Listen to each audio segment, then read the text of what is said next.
Welcome, everyone. It's Hollywood on the Rocks at a special day and time. That's right. It's Tuesday, 9 a.m. Pacific time, or at least it is for me. And I'm pre-coffee, so I'm angry. Today on the show, we're going to talk about the first two episodes of Ahsoka. And yeah, we're going to talk spoilers. Why? Because who cares? The show, two episodes of the show that we're going to discuss premiere on Disney Plus tonight. We're going to talk about it. Alan Ng is waiting in the wings. He's going to join me. Your comments and questions. So let's go. Let's go right now.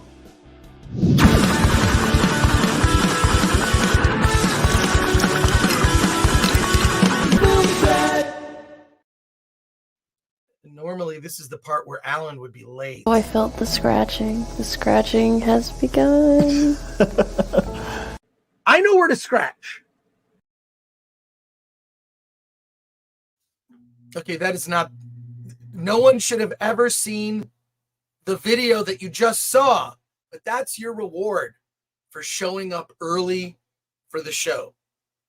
Let's get Alan here. Alan, do you love refrigerator? I love refrigerator. It's also not what I meant. Alan!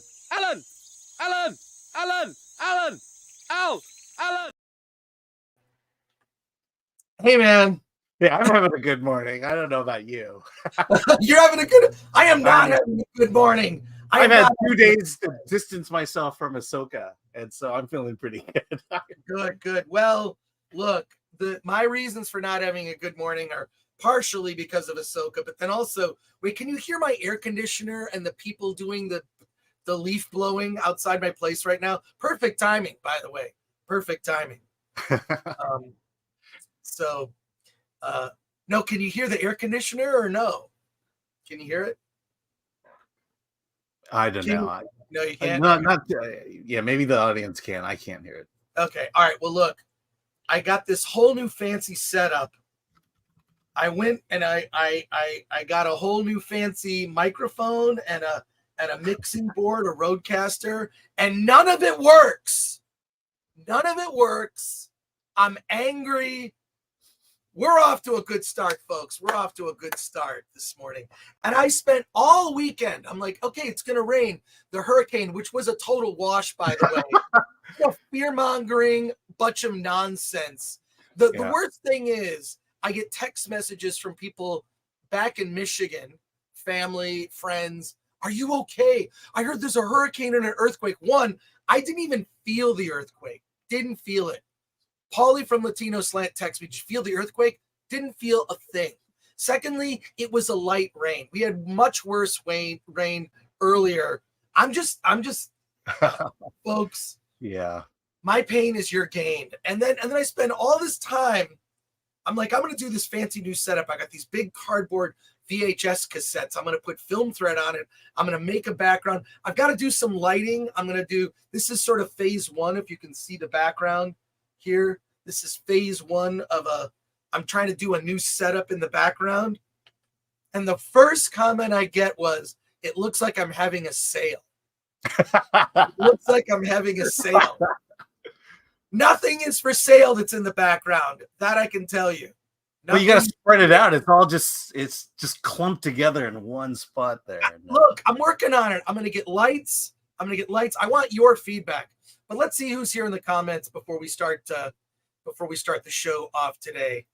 All right, real quick. We have Murdoch86 says, notification on, looking forward to the Gore Rants. Well, you just kind of heard one. So thank you. Mike Waite, good morning to all the crew at Film Threat. Is it me or growing up with a Japanese grandmother, I was thinking of Ahsoka as a Japanese word? Lol. Yeah, it seems very Japanese. Good morning, Film Threat. Turns out seeing Mary Elizabeth Winstead in green face was on my bucket list. She's Captain Kirk approved, says Imperfect. Well, there you go. Eric Henson, Star Wars Theory put out a vid to watch if you haven't seen Rebels. I have not. I have seen the first season of Rebels. Yeah, I have not seen Rebels at all. Nika, can't wait to hear how much of a train wreck Ahsoka is. Oh, we're going to get into it. Amanda Nowicki, 5 minutes late. What is this, FNT? Yeah, exactly. 5 minutes late. I know, we're normally not late. Stick with us here. Imperfect, why does 95% of Disney Star Wars look like cosplay? Oh, we'll talk about that. Comment exactly. We'll talk about Kevin that. Plopper, and the chick playing Sabine doesn't look like Sabine in Rebels at all. Giannis Dark. I give a score of will not watch out of 10. A lot of people feel that way. Amanda Nowicki, love the new background, Chris. Oh, well, thank you. See? She's being kind. Someone's being nice to me. Yes. I need support. Do you spot a bunch of things in the background? It's, this is just, like I say, this is phase 1 of what I'm doing here. But there should be some recognizable things in that background. Thank you, Amanda. I appreciate it. It was good chatting with you in Houston. Chris, looking like he needs a few cups. Love you, says Eric Henson. Patrick Lemire, thank you for that. I do. Patrick Lemire, let's deny the EU while using their storylines with our own weak characters in place of Luke, Mara Jade, etc. Oh, but we got Thrawn. Be happy, you proles. Yeah. MK Solid 82. Nice studio, Chris. Do you have a Maltese Falcon laying around somewhere? No, but I've got a lot of movie props. So I'm going to start putting movie props in the background. And I got to work on my obviously I'm 6 months or a year away from this thing. I've only been doing podcasting since 2017. It's taken me 6 years to get to average sound and an okay background. I'm working on it. Hey, Techglitz gifted 5 Film Threat memberships. Hey, join us on Discord. Look in the community tab after the show. Join the Discord. How's your father? Says garage sale confirmed. Will be a very expensive garage sale. There you go. Chris, ask X-Ray Girl to build you a nice shelf. Says Marco CCS65. Sound like a droid. CCX65. Sounds like a droid. Cool bat chair, Chris. It's literally just a chair with a giant Batman patch. And I realized there's a million things I need to fix. But thank you, Kyle. Ken Bogus, the rain was overhyped and I was disappointed. I agree. I thought I could have told you. Once the news of the hurricane is this is going to be a big nothing burger, at least in LA and Orange County. The thing that pissed me off was that a bunch of businesses closed. Yeah. Like Pasadena, a bunch of businesses like the arcade that I go to, Neon Retro Arcade, which is old stand-up arcade machines. You go there for an hour, boom, play. They announced we're closed for the weekend and that wasn't the only place because they assumed what was going to happen, which didn't happen. Mm-hmm. And I don't know. Look, I grew up in Michigan. This was nothing. Yeah. Argentum says, I do like the giant video cassettes and cassette tape. There are actually 2 cassette tapes back there, if you can see. And then it's not I'm sorry. I'm just saying it's not like we haven't had rain here in Southern California before or earthquakes. And when someone says earthquake, we can't even remember the last time a serious earthquake hit. Maybe it was Northridge, and that was it was Northridge in the early 90s or mid. Yeah, so 30 years ago was the worst earthquake in a very long time. Yeah, I was there. I remember leaping out of bed, grabbing my daughter, who was a little baby child, and standing in the you're supposed to stand in a doorway because that's where anyways.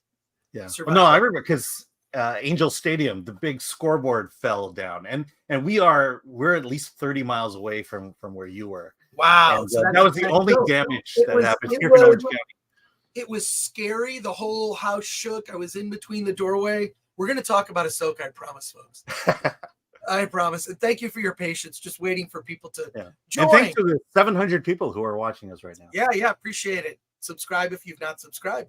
Sorry, 720 people, including our fans on Rumble. Argentum, go to a website called, this is where I got these. And I own a bunch of these just because I know people are going to ask. So I'm just going to show you. It's a company called Tables. I originally supported a Kickstarter, and this is where I got those. I actually have 3. I have I have 4.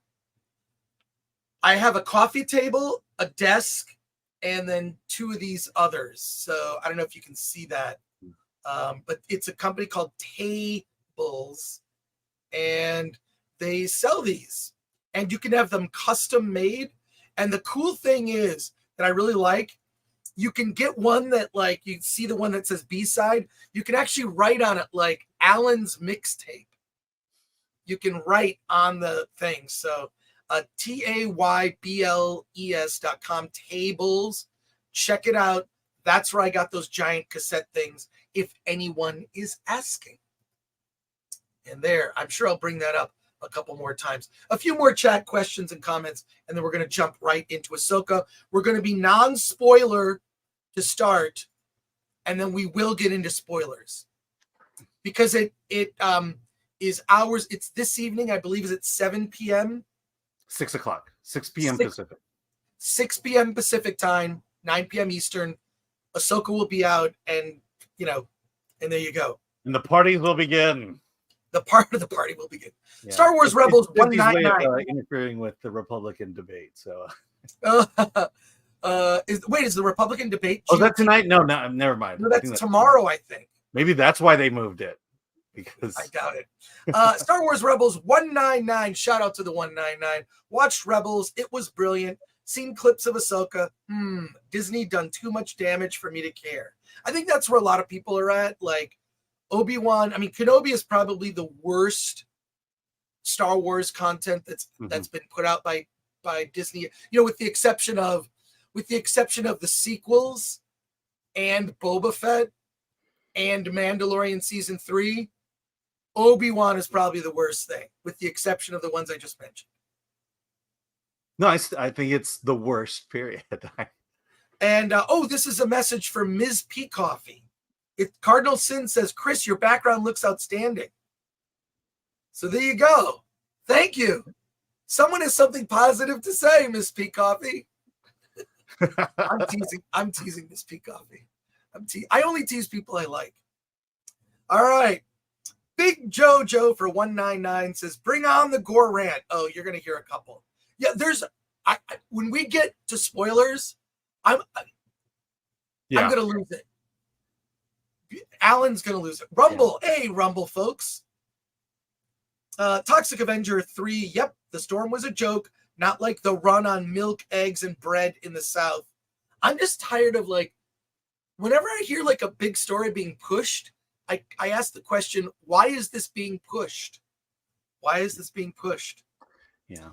James Esparza says, I don't care about Ahsoka. I'm here for Chris and Al. If you're here for Al, I've never loved a man more than I love Alan right now. You and 100 other men.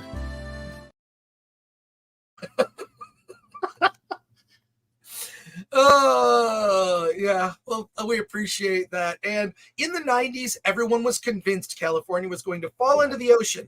We're a bit disappointed at this point, says Imperfect. I have to believe all Californians knew that this was going to be nothing. You think so? I've lived here all my life, and I was not worried at all. My wife was wanting me to go to the supermarket and buy toilet paper and all that stuff, and I'm like, nothing's going to happen, and nothing did. Well, speaking of toilet paper and wiping things with your ass, Ahsoka premieres on Disney Plus tonight. Alan and I have seen episode 1 and 2 of the show. We're going to discuss it, and there will be no spoilers in this discussion. We'll have a separate spoiler discussion. Alan, tell us the story of Ahsoka and sort of in broad strokes for episode 1, and we'll get into it. So this will be fun because I've not seen Rebels, and I barely have seen Clone Wars, and I've not read any of the Thrawn books. So here we go. Ahsoka, she's there.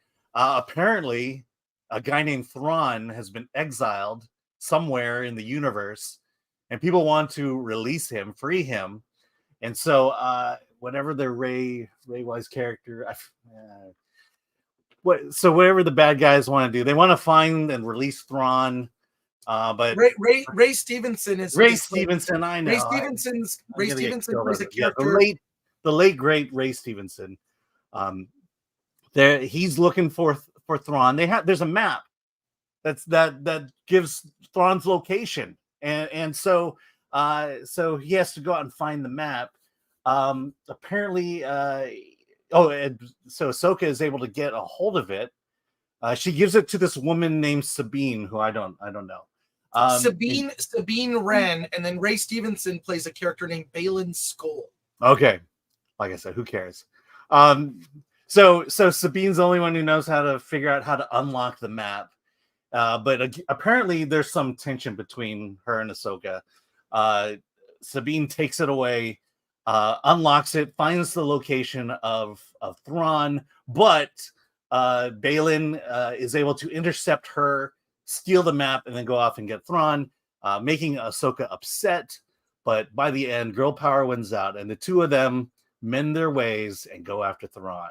That's the oh, I'm sorry, did I spoil the first 2 episodes? I must have. Well, no, those are okay. So a couple things. One, if you've seen Rebels, there's a chance you may enjoy this. I only watched the first season of Rebels. I have read the Timothy Zahn novels, Heir to the Empire, and Grand Admiral Thrawn might be one of the greatest new characters created for the Star Wars universe, in my opinion. Right. But how do you know that had you not read any of that?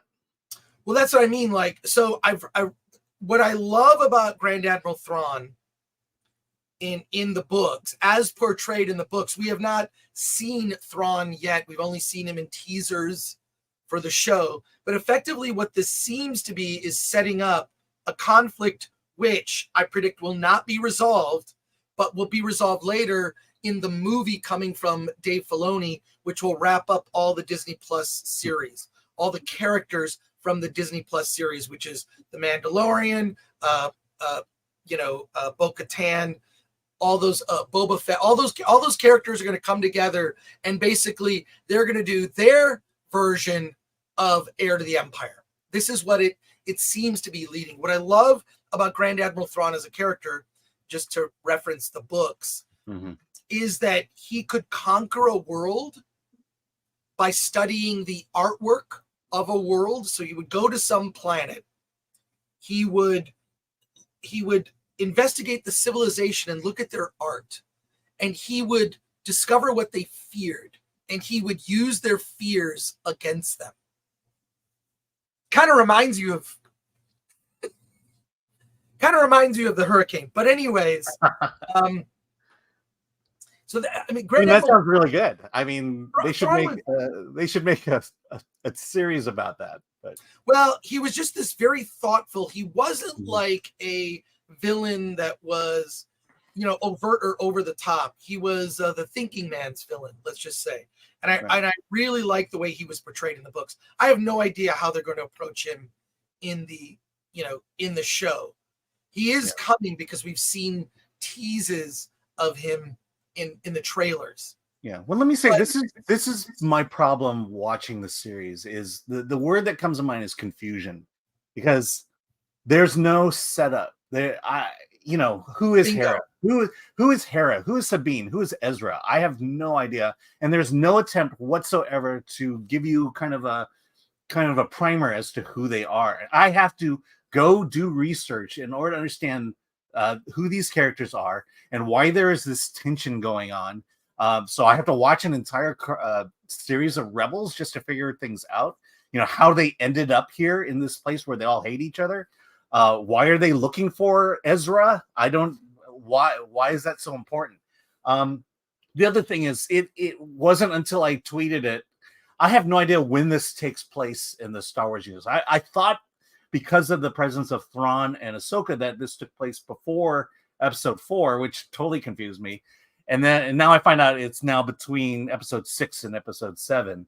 And so, so there's all these questions I have in my head while watching this. So if you don't know, I mean, this is the dumbest marketing decision, the dumbest executive decision ever to just throw it out there, assuming that the entire audience knows the backstory here.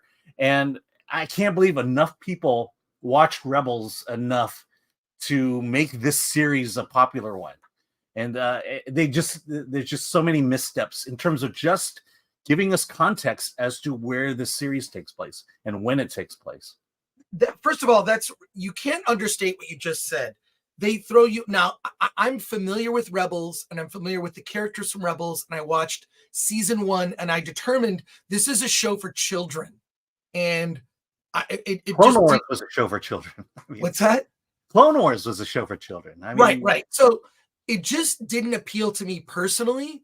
If you enjoyed it, that's totally fine. A lot of people enjoyed Rebels, so I don't think there's anything wrong with that.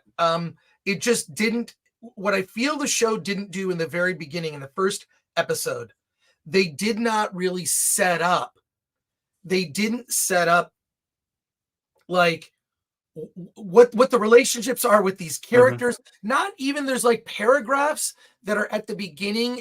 There's no opening crawl. There's paragraphs at the beginning that have this red lettering that then kind of tell you the setup, but not in a way that tells you anything about the characters. Then you meet the characters and we have no idea why they're doing the things that they're doing. There is like an interesting opening scene with Baylan Skoll, and then there's this other character. Her name is Shin Hati. They're basically that's the witch, right? They're basically they're Sith, right? Like they're Sith. Yes. They attack this ship and they take everyone out, and that I thought was a very good scene to open things. It felt very Star Wars, and I thought that was an interesting opening. And then they did like all these wipes, which I thought like, wow, this is the feeling of Star Wars. Things move very quickly. What I was surprised by was things moving quickly and also being boring. When we're introduced to the character of Sabine, I'm going to talk about a specific scene here. So Sabine Wren, played by Natasha Liu Bordizzo. I'm sure I butchered that name, so my apologies.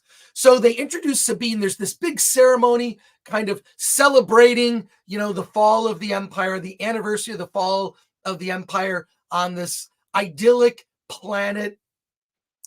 And you hear this punk rock music. I'm not making this up. Folks, you're going to find out for yourself. You hear this sort of punk rock song, and Sabine is on a speeder bike, and she's going really fast, and these like fighters descend upon her to stop her. Why? I mean, is she speeding on a speeder bike? And one of the spaceships like goes to block her path. You can actually see it in the trailer. She kind of just like goes under the ship, but they're playing this punk rock music, but with like a foreign screamo on there, like an alien language.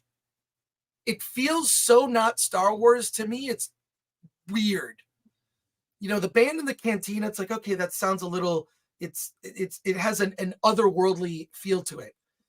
I didn't know there was otherworldly rock 98.7 in the Star Wars universe. That's effectively what was being played, and it felt so distracting. It took me completely out of it. And then you see Sabine didn't go to this ceremony because she's sad about Ezra. Why is she sad about Ezra? I don't know. He disappeared. He's gone. He made some sacrifice. He's not around. All of this is sort of coming out in the dialogue, and I'm confused.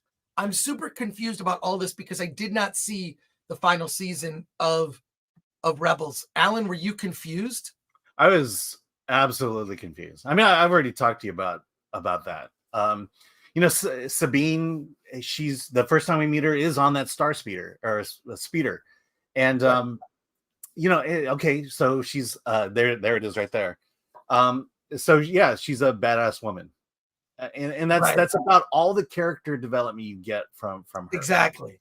Yeah. And then over time you realize there's some tension between her and Ahsoka. I guess we find out that I guess she was a Padawan at some point. And then you have Hera. I get right there.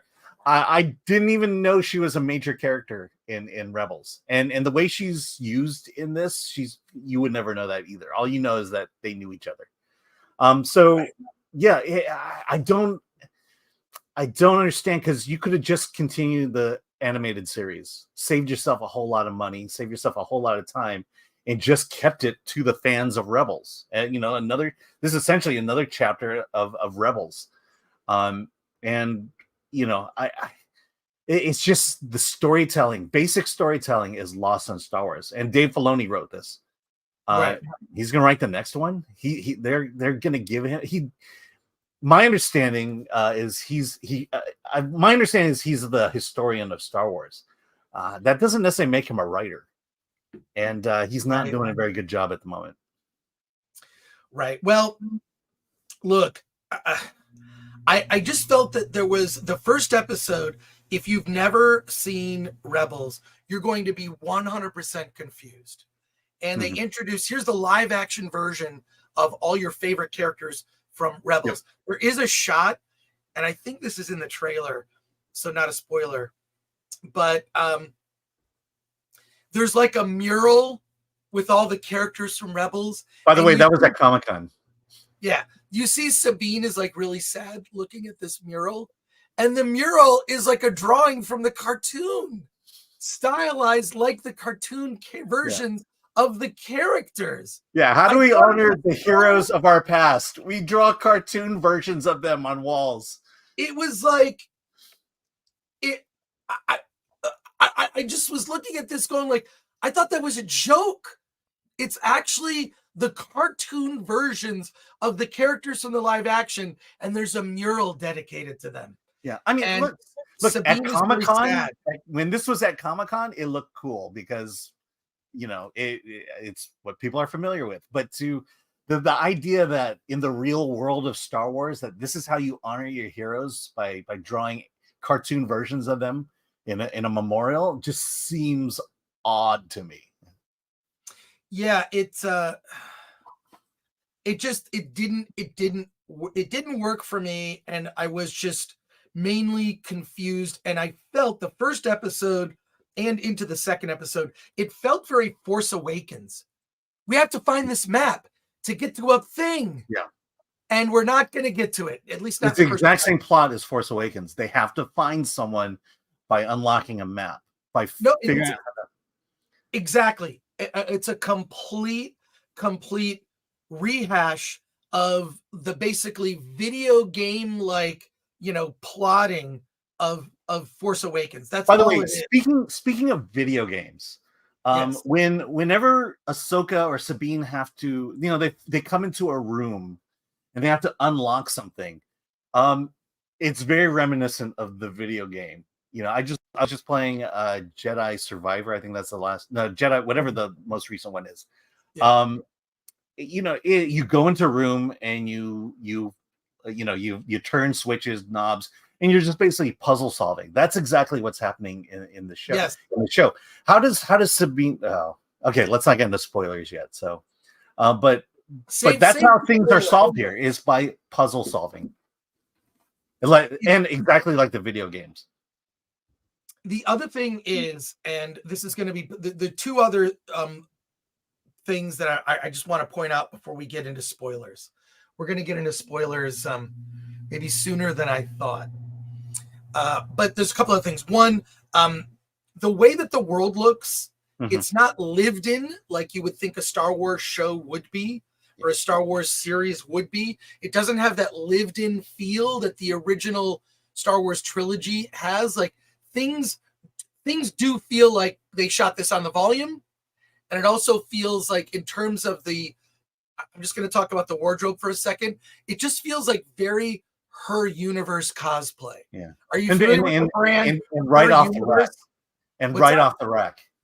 Right off the rack. So there's not even like any sort of it just doesn't look. Yeah. But the thing is, that's the difference between shooting on film and shooting in digital. Star Wars, the opening sequence in Star Wars when Darth Vader lands on the ship, it's very clean and stuff, but because you have the soft edges, the analog edges, it feels lived in. But when you have it in crisp, clear digital, it feels like a set that was built. And I think a lot of these scenes were not shot in the volume, but it's just too clean. This is what the cosplay looks like. Her universe fashion show. Here we go. Look at this. This is basically what Ahsoka looks like. Yeah, well, I'm sure it's a homage to Ashley Eckstein, who owns her universe. Yeah, Ahsoka arrives. Here we go. Yeah. Look. Oh my God. They really went all out. Here's all your here it is. I'm sure that like maybe the wardrobe department just bought this stuff. Oh my God, there's a lot of it. Here you go. There's a backpack.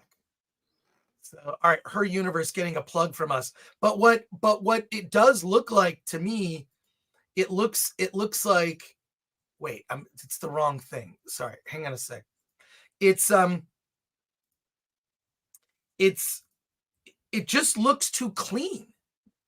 I mean, you can see it in the trailer. My comment on the trailer was, this looks like cosplay. Mm-hmm. It just looks like cosplay. Am I wrong? No. Okay. So there's that aspect. That here, let me. Speaking of visual, here I'm gonna share something. Oh, okay, cool. All right, I'll stop this. Okay, so let me get to. Yeah. So again, not having seen much of the original stuff, but what exactly is this? Is this her hair, or is it a headpiece? If you look, I don't know if you can see it up close, but what this looks like is a vinyl headpiece stuffed with stuffing. You can kind of see the way the way it's bending, that you're seeing creases that you would associate with kind of a vinyl. What if, and someone is going to know this, I'm sure we can look online. What if that's Ahsoka's vagina? We don't know anything about this species. They haven't really been clear. And there have been other characters that have this alien design. Yeah. I mean, wouldn't you then protect the top part of it then, because it's the most sensitive? I don't know. What about Mary Elizabeth Winstead? Yeah, here, let me pull that picture up. Pull that picture up. What are her little dangling things? They're like the what are those? The Twi'leks? Well, again, Twi'lek it's vinyl. It looks like some vinyl piece that's stuffed with stuffing. And the thing is, the reason I'm mentioning both of these things is when it moves, it looks like cosplay. It's very rigid. It has a little bit of flexibility because it's stuffed so tightly. But I mean, is this organic? Does it move on its own? No, it's or is it just? Yeah, there's no. Drobetna says it's a neck pillow. Yeah, it is a neck pillow, but there's no movement to it. It moves with her head movement. It doesn't sway at all like you would think. Like video games try to get. It's just very sloppy. I don't know. It's undefined. It's just, this is what it is. The costumers were, hey, just get some vinyl, make a tube, stuff it with stuffing, and then put it on her head. That's its only purpose. With all due respect to Hera, the character, I prefer my Twi'leks in bikinis. Just gonna say it. I like Twi'leks in bikinis. But the one thing that is the other thing to be pointed out is, in particular in the first episode and the second episode, we're gonna get to the second episode in a minute, but I think we should just jump right into spoilers. So there are, every female character is in a power position, and it is noted that, like, hello, General Hera, hello. So there's this formality which is part of Star Wars, which I actually like, but it's very, very pushed that there are a lot of women in power positions. I just think it should just be a bit more diverse, but whatever, it's fine. Bottom line is, if you've seen Rebels, you might like it. If you haven't seen Rebels, you'll be confused. And I will say this, so far, it's not as bad as Kenobi, but we haven't gotten to the worst parts yet. we're going to get to the worst parts in the when we talk spoilers. So I'm going to grab another cup of coffee while let's read some chat comments and questions before we get to spoilers. We're going to go to your comments and questions. I'm going to grab some coffee. Alan, could you go through some of those comments? I'll be right back. Let's do this.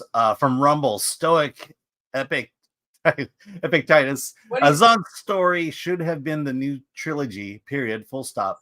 All else is farce. I mean, the way Chris is describing it is like that at least makes a much more interesting story. Something dramatic that you wanna watch, something that gives dimension to characters, which we have Hera here, who is sorely underutilized even in this. She just makes an appearance, does some badass things by I guess she's a pilot, and that's about it. That's all they do for her. Dirty Onion for $2. Thank you very much. Ahsoka, these nuts. All right, very good. Flying Saucer 98.7 K-Rock. Okay. Joseph Norte, I shouldn't have to do homework to enjoy a show. It's up to them to fill me in on the world, characters, and conflicts. Absolutely. Look, if you're like me, I don't know anything about this. You've got to somehow make me interested in wanting to continue the series. And right now, it's just not doing it. Thrawn, I guess, is becoming the next Thanos of the Star Wars universe. At least they built up this lore and legend of Thanos as someone to be feared. So when they ultimately hired Josh Brolin to play him, there was some weight behind that character. You understood that the devastation he had caused was a reason to fear him. The problem with Thrawn at this point is all I'm being told is he's a bad guy. All I'm being told is he is a powerful guy with to be feared. I don't know why, so I don't know why I should fear this guy. And so and no, you should not have to do homeworks. And again, I don't know who the decision makers are at Disney. I know who they are. They're just not making any good ones. Okay, here we go. Phone Punk. Between hashtags, they wanted it to be sabotage, but didn't have the budget for that. Okay. R.I.P. Kanan from Mob 19001. Don't know who that is. Is that the Freddie Prinze Jr. character? TMA. Filoni can't create anything on his own. He has to corrupt what others made. I think part of it also is they. If I'm right and he is the historian of Star Wars, they overestimate his ability to write. I don't know that he has any writing training. He clearly doesn't understand what the audience sees in his work. Okay. Jens Anderson of the Tari, member for 11 months. Hey, thank you so much for your support. I don't think Dawson was the right pick. Too dull. I think she was the right pick. She looks the part, but again, I think it's the writing. It always comes down to writing. CD Stein 69. This shows proof that Jon Favreau was the actual creative force with the Mandalorian, and he's now checked out of anything Star Wars after all the crap he's had to go through with Disney. Yeah, he's listed as an executive producer on this, and that's probably as far as he has gotten. I do remember D23. It was him, Filoni, and Kathleen Kennedy on stage together, and they looked real chummy together. Take that for what you will. Jesse Bedwell for $2. Sick of having to remember how good Star Wars was. Yeah. Amanda Nowicki, wardrobe departments are no longer creative, they're just lazy. Yeah. I mean, again, the Twi'lek, Hera being the Twi'lek, they're just two things that are hanging off her head. When she moves her head, they don't move independently. They move with her head. This is my issue with this. It looks like cosplay. It is cosplay, and I think we've seen better cosplay, quite frankly. Tom H for 5. Thanks for watching this shit. So I don't have to. You're welcome. Shite. Am I allowed? Okay. And Mike, wait for $5. Dave Filoni baloney. At least I could watch Star Trek Picard season 3. Can't wait to see Gran Turismo. Gran Turismo opens on Friday. All right, Yeah. let's get into. Did we go through all the chat questions? Yes, we did. Okay, Yeah, we've cool. gone through everything. Do you know who Kanan is? Is that the Freddie Prinze Jr. character?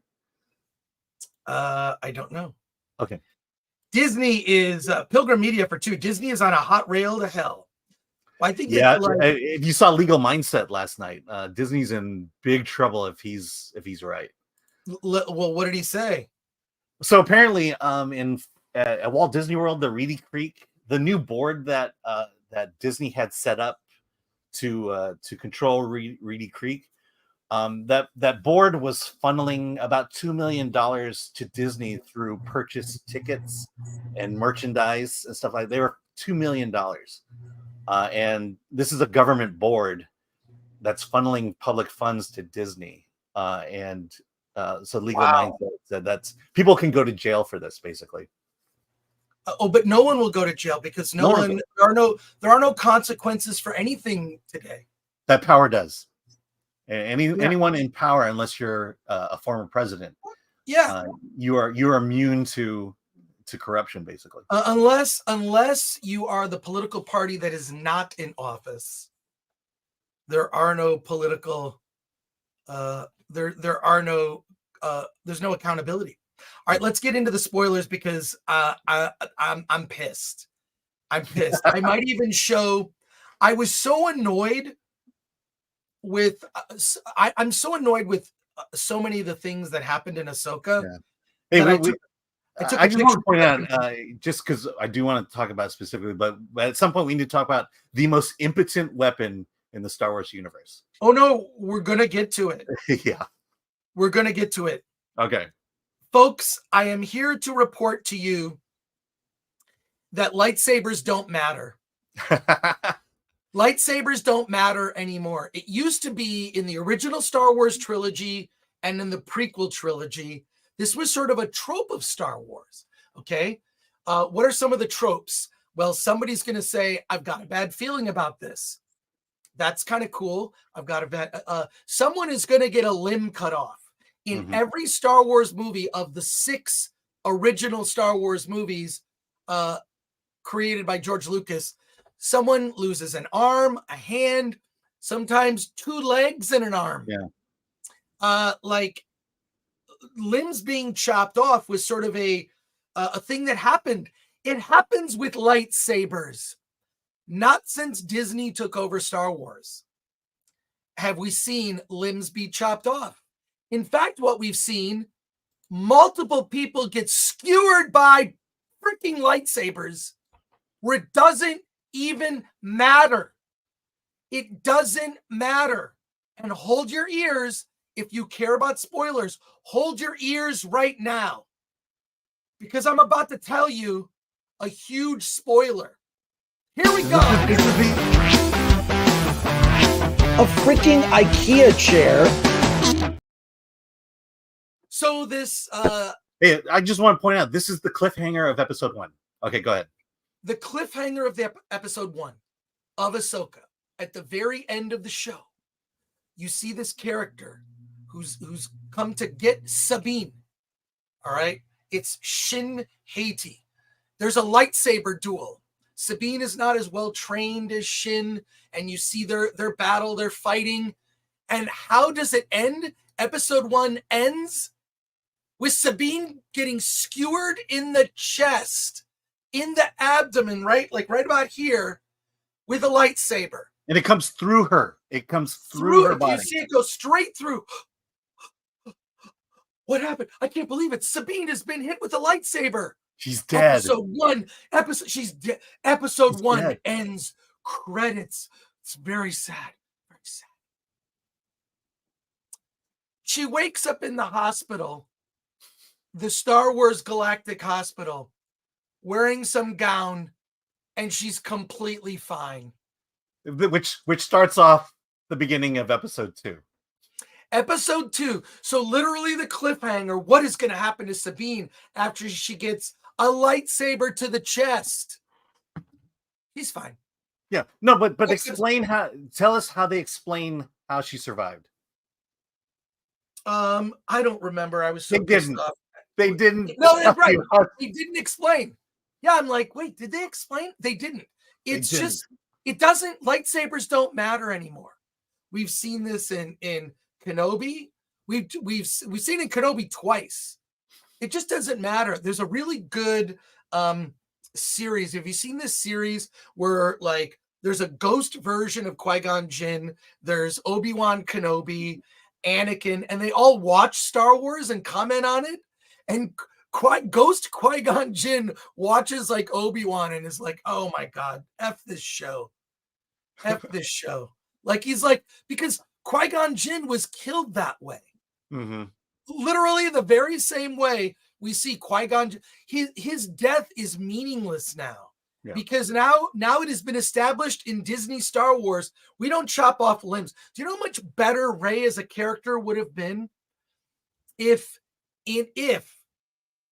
in The Force Awakens, when Kylo Ren is dueling Rey should have lost that fight. He should have chopped her to pieces, and she could have been saved by Luke Skywalker, who approaches his nephew, and then they have a duel and sort of fights him off. But Rey is left broken and limbless. Do you know how much more sympathy the audience would have had? Do you know how much cooler of a character Rey would have been to basically takes on the Skywalker name, right? Without a hand, effectively becoming like Darth Vader with like mechanical arms and legs, and just saying like I'm gonna get my revenge, and then Luke has to. That would have been so much more interesting. But everything Disney Star Wars is just gentrified garbage. What Ahsoka is dollar store Star Wars. That's what it is. That's what it comes down to. Dollar store Star Wars. And this spoiler, wait, how many people are still watching? Because we gave us over 1,500. We actually gained people. I thought that we would lose people talking about spoilers. I'm sorry. Because everyone wants to see this. So we're sorry for ruining your fun. Yeah. So basically Sabine at the end is skewered and then is fine the next episode. There are a couple of other things that happen that were just incredibly frustrating. Let's talk about episode 2, and we're just going to launch right into spoilers with episode 2 because after that happened, I didn't care. Yeah. I really didn't care. Nothing matters. What you have established is that nothing matters in Star Wars with lightsabers, with regard to lightsabers. Nothing, you're not going to kill major characters. You killed off Qui-Gon Jinn, which whatever you think about episode 1, I thought Liam Neeson as Qui-Gon Jinn was very good. Yeah. Him and I thought he had gravitas. He fought back against whatever the bad dialogue was. And episode 1, look, go back and watch it now. Now that your senses have been dulled from watching Disney Star Wars after all these years. I mean, we did a court case about this. Yeah. And this didn't help it at all. This didn't help it at all. You're going to be so mad because like it ends and you can just like, I mean, at least if you had a week to digest it, but the fact that they're running the first 2 episodes to debut on the first day, and it's weird because the first episode is 50 minutes. The second episode is like 42 minutes. And the third episode is like half an hour. Wow. There's no consistency in the episode lengths. I just think Disney and Lucasfilm don't know how to do television. Yeah. They don't know how to do television. They don't. So, hey, let's also talk about why they moved it up. The embargo we were given to talk about Ahsoka is right now. It was Tuesday morning, and they moved it up to release Tuesday night, which means they don't want us talking about this to marinate in the minds of people, right? And they're trying to get some juice out of this thing, which they're not. And I don't know if we'll get to the WGA antitrust thing, but this strike is they're going down the wrong path. But that's for another discussion. Oh wait, we have news about the WGA now? No, it's I showed you yesterday. It was a statement they made about the antitrust, the monopoly that Disney, Netflix, and Amazon has, and the way they wrote it makes me think that the WGA is nowhere near ready to conclude this, because they're fighting over false premises right now. Interesting. Because they think Disney is making billions of dollars on streaming right now, and they want those billions that are going to come in over the next decade. Awful. All right. Let's actually, before we get into episode 2 and episode 2 spoilers, because we have so many people in the chat, thank you to the 1,600 people watching us live right now. Please subscribe to the channel. Smash that like button. We do appreciate it. I know I probably don't ask as often as I should, but please support the channel. We do appreciate it. So there you go. And just to let you know, Alan is a Star Wars fan. But let's get your comments and questions. Then we're going to talk spoilers and episode 2. Look, I'll admit.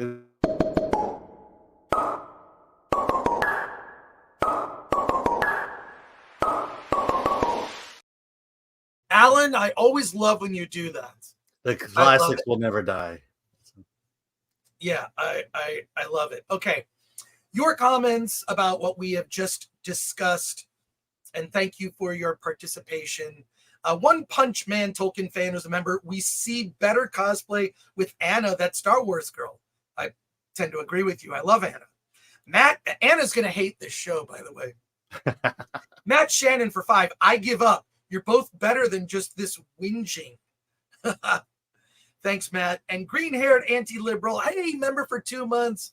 It was good seeing you and hanging out in Houston. Love it. You know who does this better? Stargate shows. You'll understand SG-1 more if you watch Atlantis in tandem, but not necessity to understand each alone.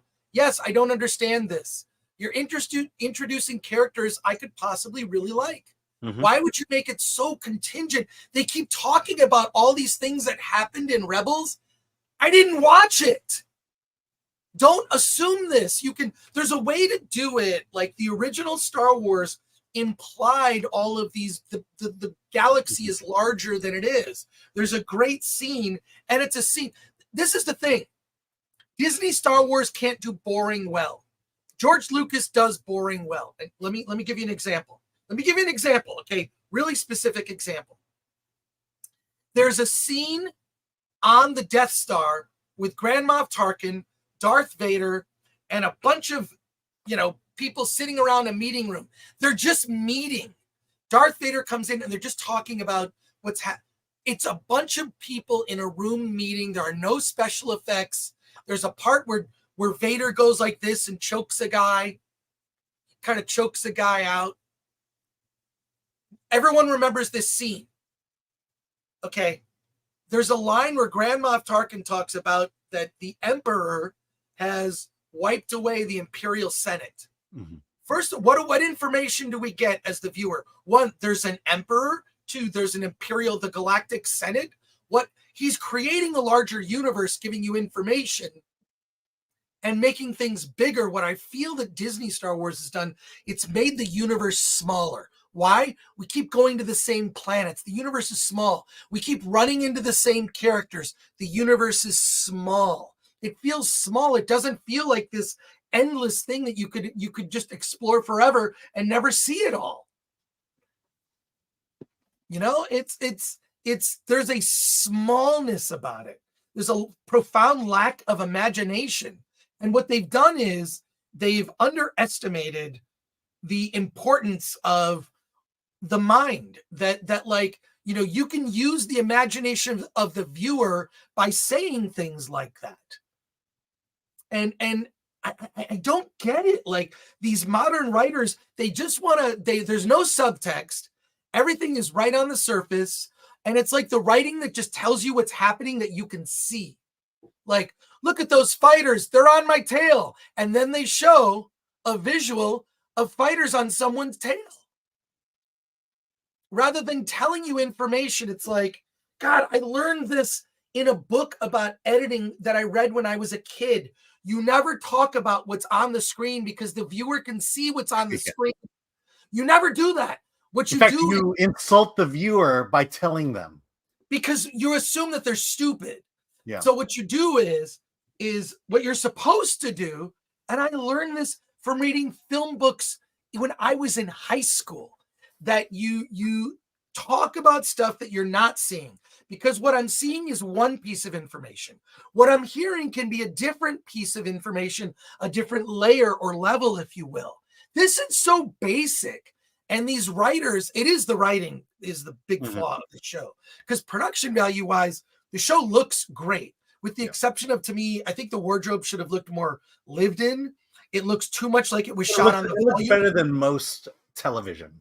Right, better than most television. So I'm going to give it up for production value. It's still, there's a sameness and almost a gentrification of Star Wars. It's dollar store Star Wars. Okay, but let me finish my thought here. But it's the writing is the weakest aspect. And thank you, green-haired anti-liberal, for being a member. Yeah, I mean, I mentioned this when Kenobi came out, but what are they teaching students in college when it comes to storytelling? Not much. It just feels like what writers today do is all about the narrative. They go from point A to point B to point C to point D, and that's a story. When there's subtext that you have to include, and the fact that you have to explain everything someone does. Excuse me while I drink from my soda here. They have to explain what every person does on screen. And again, you say it insults the audience. We get it. We understand. We can get subtext. We're not so dumb that we can't get subtext. It's they assume the audience is stupid, and that my guess is that, look, my observation, Rebels was for children, and it was not for me. Even Clone Wars, when I attempted to watch it, the animation style, for some reason, just sort of like, it looked like Jerry Anderson puppets, Jerry with a G. No one knows what I'm talking about. It looked like the design of the characters looked like Thunderball XL5, Jerry Anderson show with a G, from like the 60s, but computer animated. Did no one else see this but me? Okay, I guess it's just me. But the thing what I liked about the Clone Wars was that it was meant for children, but it was elevated. It wasn't your typical children's story, where everything is good and everything is happy. It had dark tones to it. It had subtext. It had your characters, and I think it never underestimated a child's ability to understand a good story and to enjoy a good story. All right, let's more comments here. We're going to get through these comments, then we're going to talk episode 2 and spoilers. Show don't tell, says Tom A. Filoni Baloney strikes back, says Beskerman 38. Pilgrim Media says, what did you think of the scene blocking? It was very TV. It was very like a TV style.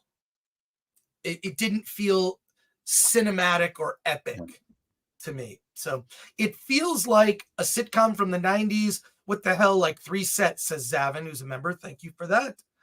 Imperfect says, Chris, you're expecting continuity and world building. Disney isn't capable of that. Yeah, I mean, world building would be like implying like all this other stuff happening in the galaxy. And here's the thing. Han, Luke, and Leia exist in this timeline. I wonder if when Filoni makes this movie, if they're going to have Han, Luke, and Leia reunited in the movie when they get to it. I don't know. Joseph Norte, I knew I wasn't going to like Disney Star Wars when I saw a main character with perfectly plucked eyebrows, perfect hair, well-tailored clothes, and no tan while living on a desert planet. Yeah, there you go. And Green Haired Anti-Liberal back with a comment. Sorry, a bit behind, but great hanging out with you in Houston too. It was great. There you go. Eucalyptus says, Chris is mad when he starts to touch his chin. Dennis Wright says, hey, Alan is a great sport. That's why I love working with Alan. Alan's a great sport sometimes, but then he'll sometimes get angry. No. Vitriol 82 for £2. Why is George Lucas so crap at picking successors? Yeah, he is. He is.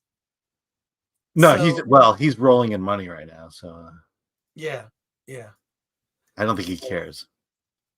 Yeah.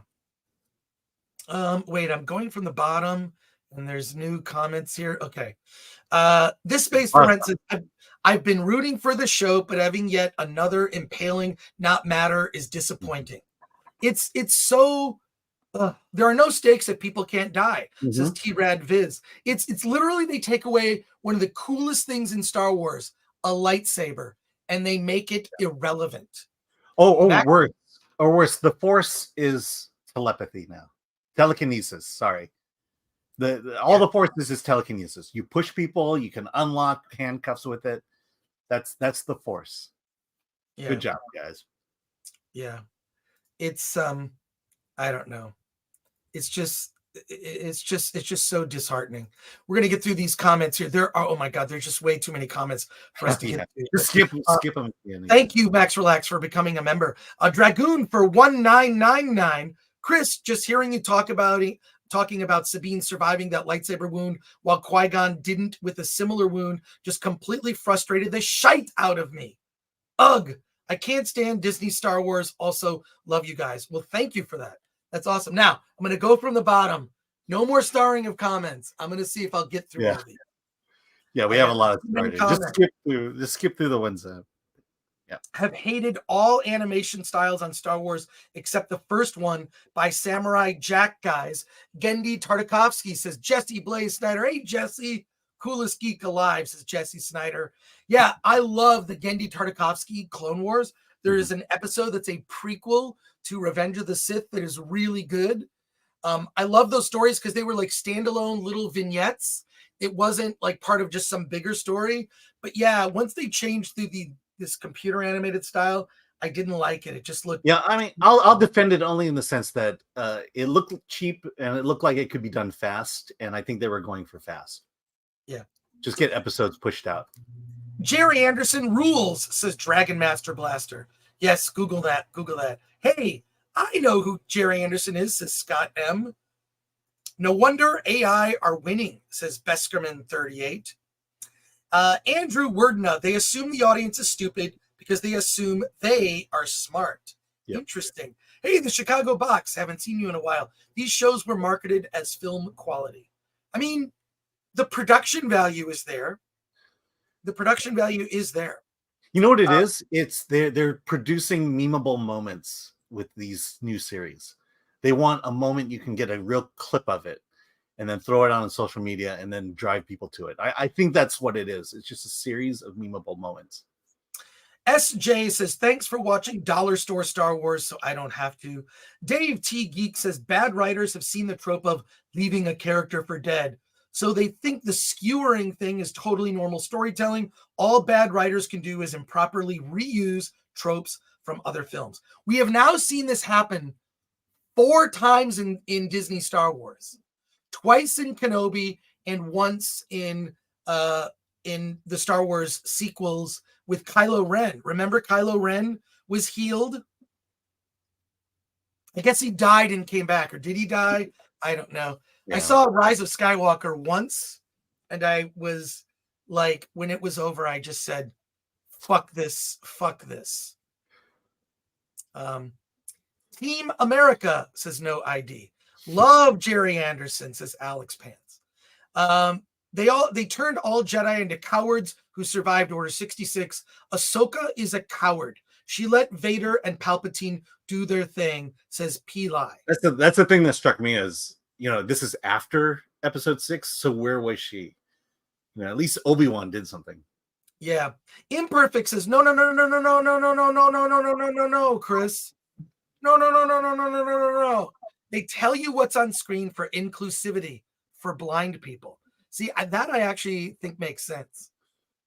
Well, Rogue One had a blind person, yeah. Kevin Plopper, lol, this is way more entertaining than the show. Well, thank you for thinking that. It's me getting pissed off is entertaining. Fast out loud, Star Wars universe just has really good healthcare and great hospitals, lol. It feels that way. The way they're doing the show is just like, look how perfect the universe is now. now that it's being run by women. Anyways, all right. It's kind of implied in there. Super Mighty Mega says, y'all are good. You guys are saving us time. Pete Dencat. So did Chris mention the Obi-Wan Reacts videos? At last, my influence has begun. Insert sinister laugh. I love those Obi-Wan Reacts videos. I watch those. They'll do clips, but then they'll do like live streams. They're basically watching all the everything Star Wars, and it's so fun. They watch like The Mandalorian.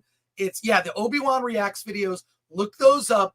One of the best ones is Qui-Gon reacting to the Kenobi series and people living after getting skewered with a lightsaber. It's hilarious. We're going to get to episode 2 in just a moment. Kylo Ren's scar moved between movies, lol, says Marco CCS65. Yeah, it did. That was like a Rian Johnson choice, and it makes no sense. Whatever. Ninja Master 227 says, obviously all that estrogen saves them from dying by lightsaber. Everyone knows in Disney Wars, testosterone only triples the damage a lightsaber blade inflicts on you. Duh. And from Rumble, Aid Ellis24 says, remember at the beginning and end of Empire, Luke was beat to shit and looked like it to the point he had to spend time in back tanks and getting robo hands. Yeah, I miss that. If Rey had been sliced to bits by Kylo Ren like it was nothing, and then Luke shows up, and then there's an actual battle between Kylo Ren and Luke, and then Rey is saved, but then brought back, Rey would have had this motivation. Is Rey going to go dark after what happened to her? Does she find her parents? Maybe she does. Luke helps her. I mean, at minimum, she should have lost a hand. Star Wars sequels, I will say it again, and I've said it many times. The Star Wars sequels are the biggest missed opportunity in movie history. Should have been the biggest movies ever that appealed to everyone. And they leaned into nonsensical modern day politics and ruined the brand forever. Ruined the brand forever. I mean, we did look up, if you're new to the channel, maybe you've heard of it, maybe you haven't. Critics Court, a Star Wars trial. Star Trek is next, folks. David Guffman. So in theory, Han Solo would still be alive if he didn't fall. That is the dumbest, the lamest death in movies is falling from a high place. I should do a video about this. Do you know how many villains fall from a high place? It happened in Die Hard. It happened in Return of the Jedi. It happened in Lion King with Mufasa. Excuse me, Scar. Falling from a high place is the leading cause of death of movie villains. And by the way, Luke fell from a high place. But he didn't die. He didn't die. But the Han Solo death, the Han Solo death is one of the worst in movie history. It's embarrassing. It makes me freaking angry. A freaking IKEA chair. Real quick. One of the greatest movie deaths in cinematic history is the death of Spock in Star Trek II, The Wrath of Khan. Why? Spock, a character beloved by so many over decades from the original Star Trek series and just in fandom. Spock, one of the greatest fictional characters ever created, dies in an act of self-sacrifice. Mm-hmm. He saved everyone by his own actions. He saved the ship. He saved everyone and sacrificed his life for his friends. And his death happens, and it's meaningful. And it's not about Spock's death, because Spock is dead. He has his final moments surrounded by the people he loves. Yes, he's behind this protective barrier, but he can see his friend, Captain James T. Kirk. He can see McCoy and Scotty. And their reaction to his death is the audience reacting to his death. And Captain Kirk, McCoy, Scotty, characters that we have also beloved, characters we followed. And we see, I remember weeping, seeing that when I was a kid. character that I love, that I watched all reruns of Star Trek forever. And I liked Star Trek, the motion picture, probably more than most folks. But that death scene, one of the greatest movie death scenes in history. Contrast that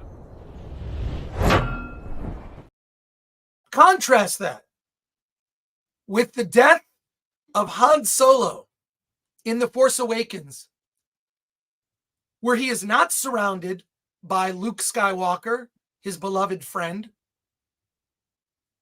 and brother-in-law, galactic brother-in-law, or General Leia, galactic ex-wife, because they had a space divorce. He literally dies from a lightsaber to the chest from his son and then falls to his death. I'm assuming he probably was still alive as he was falling, because that's Disney Star Wars for you. So we don't get to see Luke react. We don't get to see Leia react. Literally, Rey reacts and cries. A guy she met maybe a couple days ago. It's utterly the worst death. Watch those two scenes side by side. Spock, Han Solo. You could not have two characters more beloved in fiction, and contrast the way that each of them died. One was handled correctly, one was handled with disrespect, and a moment was lost. J.J. Abrams is a hack. He should never work again for that. I can't believe that Lucasfilm hired him again to do The Rise of Skywalker. Fuck that shit. Back to your comments, and we're going to talk Ahsoka spoilers for episode 2. But I'm done with this. I'm done with this. Can we put up a poll? Should Alan and I continue to review Ahsoka or not? Yes or no? Should we review Ahsoka on Wednesdays for Hollywood on the Rocks? Yes or no? We'll either completely ignore it, or we will review every episode because that's what you want. Back to your comments, folks. Thank you, David, for that. Ninja Master 227, man, I don't know what Obi-Wan got so sad about with Qui-Gon when Qui-Gon Jinn got stabbed. It was just a lightsaber. All he needed was a hospital bed. The female force saved her, says Disruptive Innovator. Robot Shlomo, 'tis but a scratch. I know that reference. Monty Python. It's only a flesh wound. It's only a flesh wound. Alex Van Way, who's a member, belly stabs are to Disney Star Wars what severed limbs were to George's Star Wars. Agree. Yeah, but people actually lost their limbs when that happened. Well, there we go. And Robot Shlomo goes on to say, who do you think this series is ultimately for? It sounds like they're trying to have it both ways, being for general audiences and Rebel fans. I think it's mostly for Rebel fans and fans of new Star Wars. But yeah, it was like, you know what this is? This show, here's another thing I'll say about it in general. The dialogue is like AI in this sense. A lot of the lines you've heard before. Mm-hmm. Let's get out of here. Do you know what the most cliche line ever written in the history of movies, the most quoted, the line that is used in almost every movie, a movie, is let's get out of here. I used to do a podcast called Pod Crash. I did over 106 episodes. Every episode, I would take a line from a movie and have someone saying, let's get out of here. I collected hundreds of audio clips from movies that you can look up, let's get out of here. And there are tons of movies that use that. There's like a 6-minute montage of people just saying, let's get out of here. Yeah. So many of the lines in Ahsoka, you've heard versions of those lines in other things. We should end our show that way, by the way. Kevin Rubio. I've got a bad feeling about this. See, actually, I don't mind that because that is a Star Wars trope. That's like right. But that's the thing is it applies to one person, one moment at a time. And, anytime you hear that, it was stolen from this moment or it's taken from this moment. In First of all, by the way, Solomon Thornton says, "What's the problem with Let's Get Out of Here?" Just curious. I'm not saying there's any problem with it. I'm saying notice it. Yeah. Notice it that it is an overused line of dialogue, and it is in almost every action movie or genre movie you've ever seen. And once I have told you this, you cannot unhear it. What I am saying, the problem with Ahsoka is so much of the dialogue is just dialogue we have heard in other things.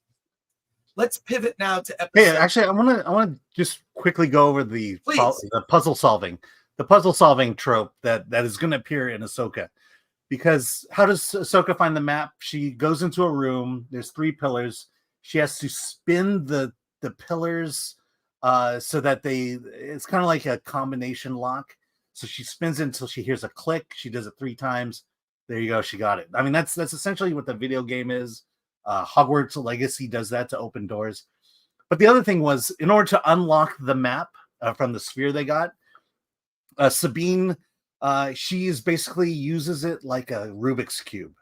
And not just a Rubik's Cube, the spherical Rubik's Cube. And so no one can solve this sphere, this puzzle, except Sabine, and she literally just twists it like a Rubik's Cube and then opens the map. I mean, this is the genius, the so-called genius of the show. You know, I mean, I guess it makes sense that Sabine would be the one who knows that because she's the Asian in the show. And you know, clearly the most intelligent person in the entire show. But Sabine Wren, that's pretty on the nose when it comes to giving an Asian name in Star Wars. I mean, it's not clever like Newt Gunray, that Asian character. So so I have to say that there's just not a lot of creativity in this show, and just the fact that it seems like it's a video game, and that every problem that needs to be solved, it's solved the way you would solve it in the video game. Just a reminder, there is a poll up right now. Please vote. Once we get around like 500 votes or so, we will report the results and we will abide by your decision. Basically, the poll is, do you want Alan and I to continue to review Ahsoka? Actually, the poll should be, do you love Alan and Chris? Yeah. Or do you hate us? Do you hate us and want us to keep watching Ahsoka? So MM for 5, and a member says, vote yes on Ahsoka 2023. A vote for Ahsoka is a vote for Schadenfreude. So there you go. All right, let's talk spoilers from episode 2. The big sort of plot storyline happening in episode 2 is about a shipyard where engines are being built for large starships. And Hera notices, hey, these are some pretty big engines, not for the kind of ships that are normally ordered by, the Republic. Of course, we learn that there's a plot being hatched that someone is having starship engines built for engines that are for larger, possibly Star Destroyers. Is it Grand Admiral Thrawn? Yes. It's Grand Admiral Thrawn is the one that is ordering these parts. So it's basically about ship parts. The thing that struck me about this show is seeing the guy who's running this whole facility where they're building these giant starship engines is this wormy looking bald guy with a big nose. It's a little obvious kind of what. Am I wrong, Alan? Tell me. Oh, no. Alan, go ahead. Are we going there? No, but it was like, I don't think we've ever seen anyone that looks like this in Star Wars. It took me totally out of it. It's like, did they hire an accountant to be a character? He has no gravitas. He's this wormy little guy. They could have had some alien or something, but no, they had to get and of course, everything's classified surrounding the building of these engines. It's classified. I can't tell you. Well, Hera basically pulls a power move and says, look, I'm you can't, I am the highest, I'm a general of the Republic. You can't hide this from me. And They soon discover they have to basically, and then it becomes, how do we get to the engines, to throw a tracker on it, to find out where this engine is going, where they're building these large starships that are clearly for battle, not for trade. So that is the running thread. Did I forget anything, Alan? If you could correct me. I watched it last week. Yeah, because it was a shorter episode. Yeah, 42 minutes. Just get shorter and shorter. No, I mean that's essentially it. And how exciting is that? Well, I mean, the production value is something that the Starship stuff is pretty good. I gotta say, it's pretty good. It's I think that is well done. The stuff in the volume doesn't. It just, after a while, you notice it. Yeah. So, but let's just say that the episode 2 is about Sabine and Ahsoka and their fractured relationship. But why is it? And then also, I'm sad that Ezra's not here. It's been years, right? All right. Again, okay. Poor Ezra. I mean, who knows? Do you notice that whenever women are on screen together alone, they play romantic music? Is that? I didn't know that. Yeah, watch it. Well, yeah. If you choose to watch it again, take a look at that. Okay. Or take a listen to that. All right. No, here I want to be the first one to say this. Star Wars was mostly led by men. Yes. Ahsoka is led by women, and apparently the Acolyte will be led by neither. What are you talking about? What does that mean? Oh, yeah, you'll get it. What? Yeah, the characters will be neither men nor women. Non-binary. Well, there you go. Yeah, there you go. So we're breaking ground here. Breaking social and cultural ground. Well, it is what it is. All right. Even the androids won't be binary. Okay. Androids technically are not well, their whole foundation is binary. How long? The whole way they operate is binary. Totally different rant. Totally different rant. I want you to notice something. Do I have to play the video again? Should I play the video or not? I mean, is this clippable? Are we gonna? No, I'm just gonna make a short episode. I don't know if.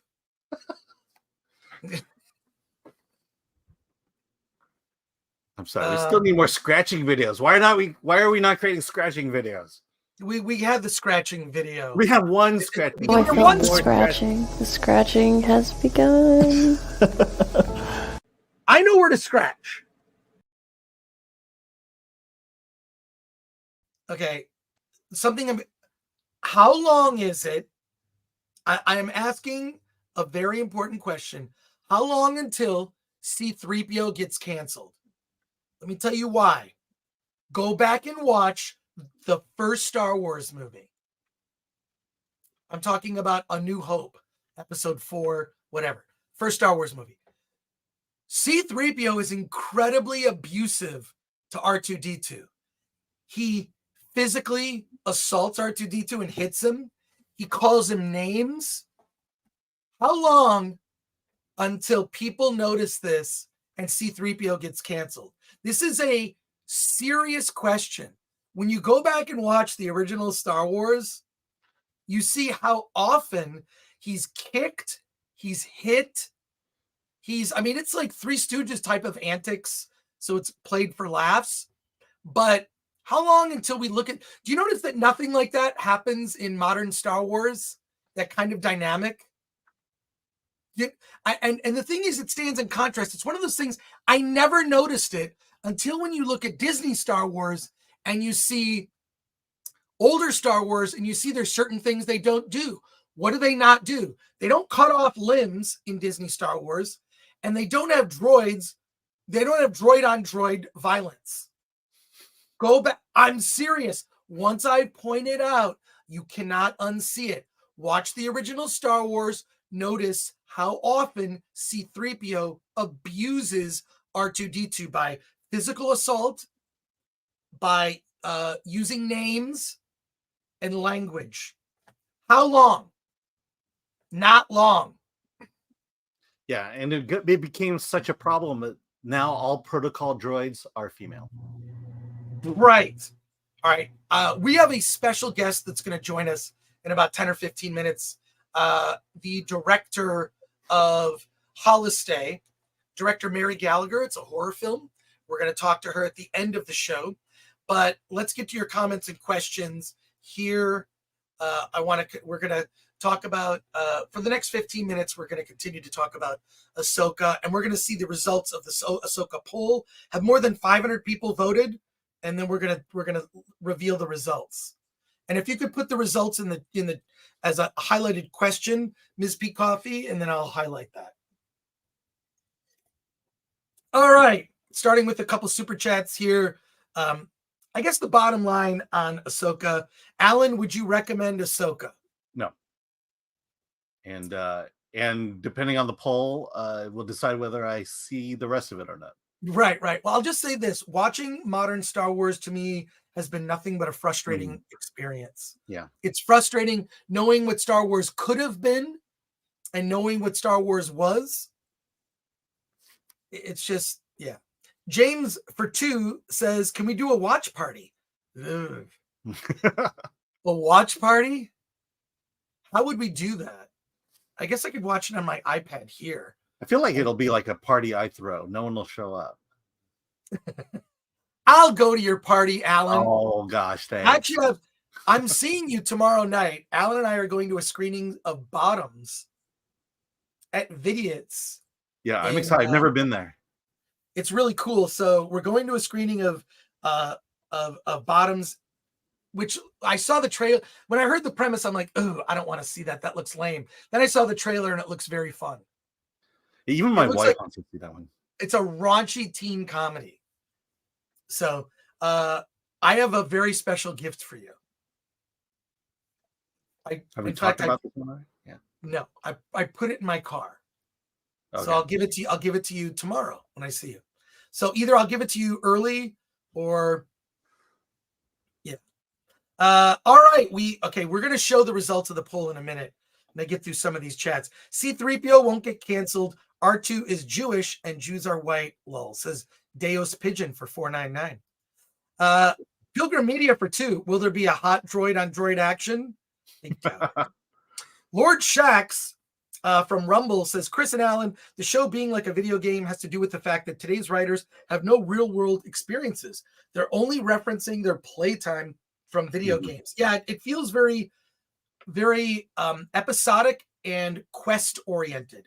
Everything is a quest. Yeah. Well, I mean, the whole point of the map being a Rubik's Cube just makes me think how stupid people are in the Star Wars universe. Wait, I missed that last. I unstarred that last chat, the super chat, Ms. P. Coffee. Can we go to that? I missed it.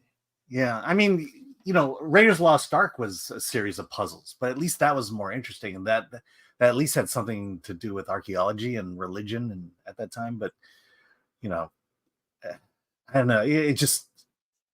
I don't know. I just feel like Filoni and the writers lately, they just think they're all cool and hot stuff. And the stuff they think is cool is really lame. Right. No. Okay. So starting from the bottom here, comments. Amazon Prime Video has a watch party option. Disney Plus might have one too, or stream it on your Twitch or Patreon. Says Spidey Sensei 7. Yeah, it can only be Amazon Prime content that you can stream on Twitch, and then you can't. I don't want it. Yeah. How about this? I'm just going to put it on my iPad. You can put it on your TV, however you watch it. We'll watch it together. You'll see my reaction and Alan's reaction. Maybe we'll do that for the finale. We watch it. I would totally skip Alan's party. Yeah, thanks. Imperfect. Jillian N says Alan and Chris's reviews are more entertaining than the show, as is the case with several other content producers like Gary, Az, Mahler, Disparu, etc. Az's reviews of Batwoman kept me sane. Hey, Kevin Rubio. Interesting that Alan would say that from the beginning, Star Wars streaming shows have had a video game structure, not traditional 3-act, says Kevin Rubio. Kevin, very smart comment. Yeah, I guess that's the That nature is of the multi-episode series. Yeah, that's nuts. Mike MC Wong, thank you, Kevin. Mike MC Wong, love is a strong word. I like Alan and Chris. All right. Well, we'll soon see how much our audience likes us. If we turn off our brains, is Ahsoka a fun watch? Says the Rancho Kid. There might be some fun parts. Yeah. No, I mean the effects, the ship effects, light years better than Kenobi was.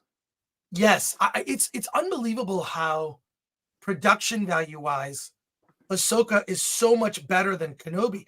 Kenobi looked cheap and bad. Am I wrong? Yeah.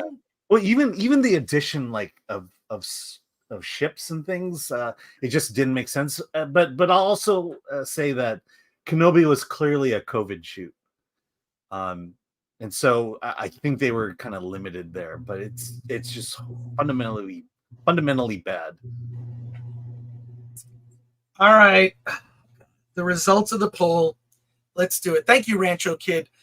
Look, I always say, look, reviews. I like to get a wide range of reviews for myself. I chose not to watch Batwoman, but I watched Az review it, and I was incredibly entertained. But Az is just entertaining as a person. Like, see for yourself. I mean, you're going to be able to see tonight at 6 p.m. Pacific time. You'll be able to see the first 2 episodes of Ahsoka. You decide. And then we can all watch together, because here are the results. Here are the results of our poll. Should Chris and Alan continue reviewing Ahsoka on Wednesdays? 72% answered yes. 27% no out of 507 votes. That means we are watching Ahsoka every week. Every Wednesday, you'll see us talk about the show. I do plan to rewatch the episode, because when Alan and I get access to the early screeners, they take like your email address, and it's like, yeah, right? Or even worse, we have to sign NDAs. We have to sign this whole thing, and it's like a huge process. Yeah, Beerosaurus Rex. Alan just died a little bit inside seeing that poll. Thank you, Beerosaurus Rex, for being a member. Yep. Yeah. Alan, put Ahsoka on your calendar. You know, and I promise not to do any research on Rebels. I mean, I shouldn't have to. I should not have to do homework. That's my thing. This is what's going to limit the show. The fact that you have to have seen Rebels to actually get the most out of the show. I shouldn't have to do that. I shouldn't have to read the prequel comic book to the series to be able to discern what's going on. Jove 816 says, did I miss the spoilers? Yeah, I'll tell you what they are. Sabine at the end of episode 1 of Ahsoka gets a lightsaber through the chest and then is completely fine the next episode. Literally the first scene of the next episode, she's in a hospital bed and she's fine and joking around. There's no blood or anything. No blood. No foul wounds. Well, there shouldn't be, because a lightsaber should cauterize the wound. But yeah, this is one of the many we're just in the spoiler phase of our discussion where Alan and I aren't holding anything back. So thanks, Jove 816. Why haven't you subscribed to the channel? And wait, sigh, so lame, says T-Rad Viz or Trad Viz. Glad Sabine is safe. Lol, that sounds like an awesome episode. Do better. I can't, these are scrolling by too quickly. By the way, I don't know if you noticed, but Please. In that scene, Sabine unlocks the map. These droids show up. She fights them. The droids steal the map and get away. she runs out, and then she meets the bad guy, the Sith Padawan or whatever you call it. And then they fight. It's like, why didn't you just run? Why did we even need this fight scene for her to get stabbed? It just Dan Henry says you guys will be the most objective reviewers. I mean, look, you can pick apart the sort of all the girl energy in this. It doesn't bother me that much if the characters are decent. Yeah. I just think that the flaw in this isn't the actors, it's the writing. Although the actors seem like a little like, maybe it's just me, Alan. The actors seemed a little flat.